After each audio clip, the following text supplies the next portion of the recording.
अस्सलाम वालेकुम नाजरीन, मैं हूं फातिमा और आप देख रहे हैं वॉइस ऑफ मकरान। गवादर से रिपोर्ट कर रहे हैं हमारे ब्यूरो चीफ सुलेमान हाशिम की रिपोर्ट के मुताबिक पाक फौज की मामलत से चबरकानी नगौर में वाटर फिल्ट्रेशन प्लांट का इफ्तिताह। बेसिक हेल्थ यूनिट में इलाज मुआलजे की सरगर्मियां मुकम्मल तौर पर फाल।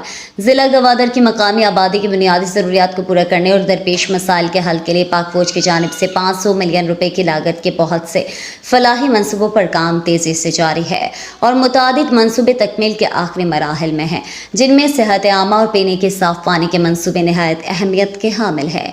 बलूचिस्तान के दौरे अफ्तादा और पसमानदा इलाकों में बुनियादी सेहत के मखदूश हालात के पेश नज़र मयारी सेहत की सहूलियात की बरवक्त फराहमी में ताउन और लोगों तक इनकी बेहतर रसाई के तसलसल को यकीनी बनाने के लिए पाक फौज पुरअज़म और हमवक्त कोशां है।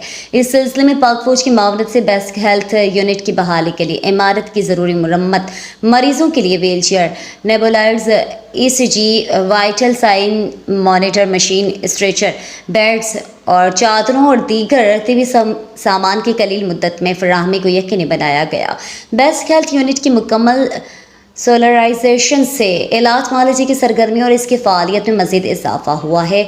बलूचिस्तान के रिहायशियों को न सिर्फ पीने के पानी की कमी जैसे संगीन मसले का सामना है, बल्कि बेशतर इलाकों में तो लोगों को पीने के साफ पानी तक रसाई ही हासिल नहीं है। इसी मसले की तदराक और चबरकानी के रिहायशियों के लिए पीने के पानी की बिलातातुल फराहमी के लिए पाक फौज की जानिब से हाल ही में मुकम्मल होने वाले RO प्लांट का इफ्तिताह भी किया गया। पाक फौज की इस काविश से सैकड़ों पसमानदा अफराद मुस्तफ़ीद होंगे। बेस हेल्थ यूनिट और RO प्लांट की इफ्तिताही तकरीब में मकामी हुमायतीन और इंतजामिया के असरान, मुअस्सिसीन इलाका, पाक फौज के नुमाइंदों, चेयरमैन और कौंसलरान ने भरपूर शिरकत की और अवामी फलाह व बहबूद के इन मनसूबों की मावनत पर पाक फौज की काविश और कलीदी किरदार को सराहा।